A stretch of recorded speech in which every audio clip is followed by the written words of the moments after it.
The line written on the wall in blood said, "Whoever tries to harm me dies." When the girl woke up, she saw countless dead people hanging in midair. Deep inside the forest, after so many years, the demon had awakened from that filthy sewer. And in that small town, the naked dance of death began. The year was 1988, a town called Derry. We see two brothers. The older one is Vil, and the younger one is Georgie. It was raining outside. Vil lovingly made a small paper boat and gave it to Georgie. Georgie placed the boat in the rainwater and let it sail. The boat floated forward with the flowing water until suddenly it slipped into a storm drain. When Georgie bent down to get the boat, a smiling clown inside the drain grabbed it and stared at him.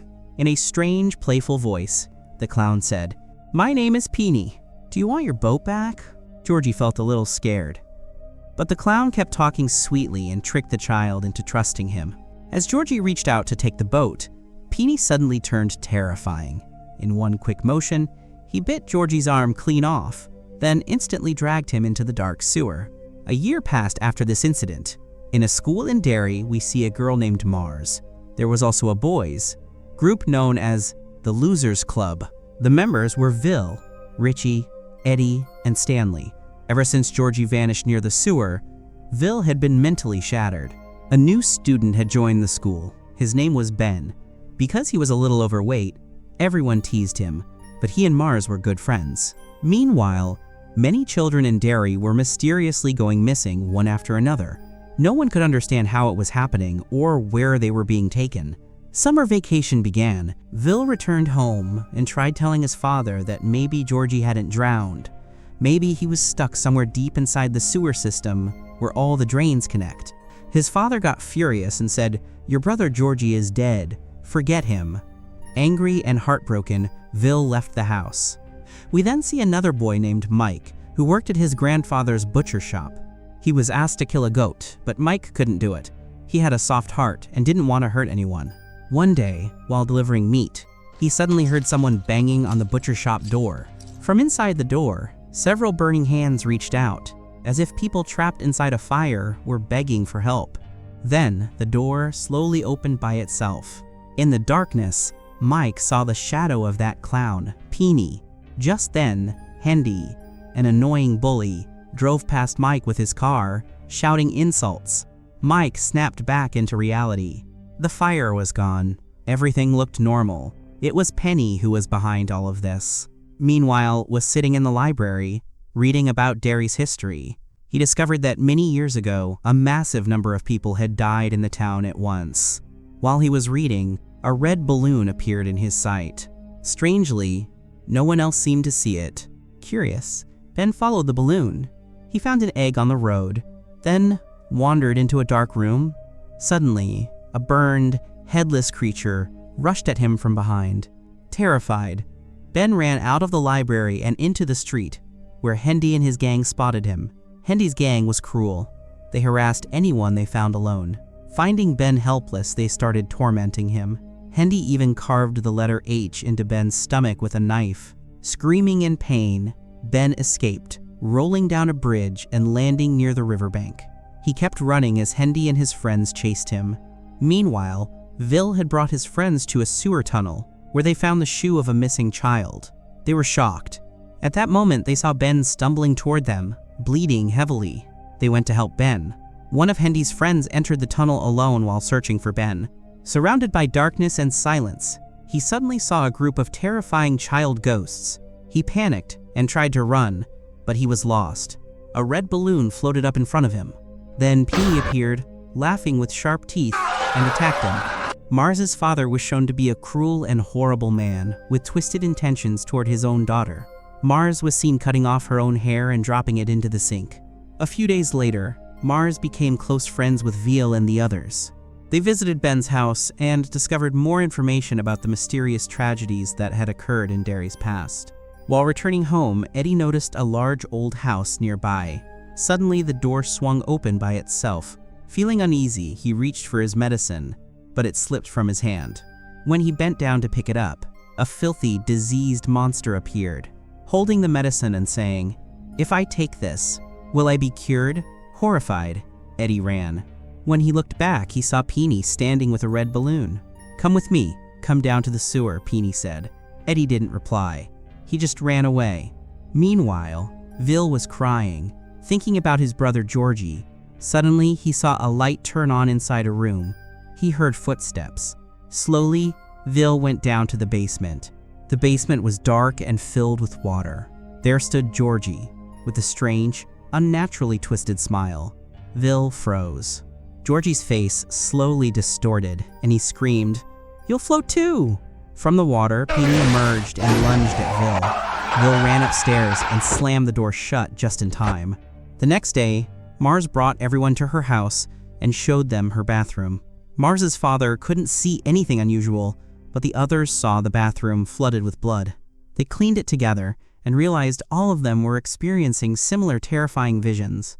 When they stepped outside, they saw Hendy's car and Mike's bicycle nearby. They understood that Hendy was targeting Mike now. They rushed into the forest and found Hendy and his gang forcing Mike to eat raw meat. Mike was crying helplessly, and in the distance, they saw Peony calmly standing in the woods eating a child's severed hand. Hendy tried to throw a rock at Mike, but Vil and his friends arrived and saved him. They left Hendy alone in the woods and went away together. They realized that each of them was being attacked by their deepest fear. They quickly went to Vil's house. Vil brought out a projector, showing the sewer maps under Derry. But strangely, the projector turned on by itself. Images began flashing one after another. At the end, Georgie's picture appeared, then Peony's face merged onto it. Everyone was horrified. Suddenly, Peony burst out of the projector in a huge, terrifying form. He lunged at Mars. The others pulled her away and opened the door, and Peony vanished. Mars survived this time. Vil decided to go to the well house to find his brother, because that's where Peony was. The others were scared. Vil said, "If we keep being afraid, we'll lose someone else soon. We have to end this demon." All of them entered the old, terrifying house together. Richie saw that drawings of him had already appeared on paper. Even before he went missing, Vil tried to calm him down. Just then, a horrifying sound came from upstairs. Vil, Richie, and Eddie rushed up and saw a terrifying scene. A missing little girl appeared for a moment before something suddenly dragged her away. Everyone froze. Then Eddie heard someone calling his name, separating him from the group. Suddenly, that filthy, rotten monster appears and says, "Eddie, it's time for your medicine. Won't you take it?" Terrified, Eddie falls to the lower floor. Meanwhile, Richie finds himself locked in a room where a puppet that looks like a terrifying clown is staring at him. The moment he sees Peony there, he panics and runs away, closing the door behind him. Vil and Richie together spot a child's head sticking out from a mattress, blood pouring from its mouth. Horrified, they open the door and see another child hanging with its legs cut off. Vil realizes these are all illusions, fake visions. Peony is showing them these scenes to frighten them. Vil and Richie rush into Eddie's room. Just then, Peony appears again, baring his sharp teeth and moving to attack Richie. But when he sees Vil and the others, he charges toward them instead. At that moment, Mars suddenly arrives and drives a sharp iron rod straight into Peony's head. Peony's face twists in pain.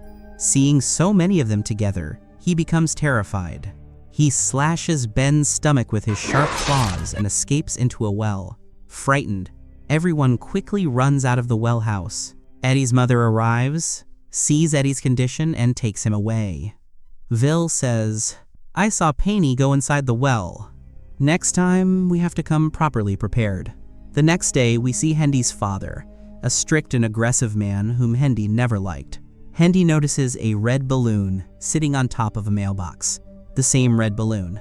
When he opens the mailbox, he finds a knife inside. The moment Hendy picks up the knife, he comes under Peony's control. In an instant, he slashes his father's throat, and then again. Right then, Penny's face appears on the TV, making it clear that he was behind this horrific murder. Penny had taken control of Hendy's body. The scene shifts to Mars. Her father calls her over, touches her inappropriately, and asks, "I heard you've been spending time with boys lately. Don't you remember what I told you?" Mars fights back against him, but her father pushes her down and violently forces himself onto her. To save herself, Mars strikes him repeatedly and ends up killing him. As she turns around, Penny grabs her. Vil goes to Mars's house to meet her but finds she isn't there. Instead, he sees her father's dead body on the floor. and a message on the wall written in blood. "Whoever tries to harm me will die." Vil wastes no time and informs all the others that Peony has taken Mars. They return to the old well house once again, this time fully armed. They begin descending into the well using a rope, the same place where Peony had hidden earlier. When Mike starts climbing down, Hendy suddenly attacks him, but Mike bravely fights back and throws him down into the well. Meanwhile, Mars regains consciousness and sees countless dead bodies floating in the air around her. Suddenly, a huge door opens by itself, revealing Peony dancing in a horrifying manner. Mars tries to escape, but Peony catches her. She screams, "I'm not afraid of you anymore." At that moment, Peony splits his face open, revealing a monstrous form. Seeing this, Mars faints. Elsewhere, Stanley becomes separated from the group. He sees the same terrifying living woman he used to see in his father's office.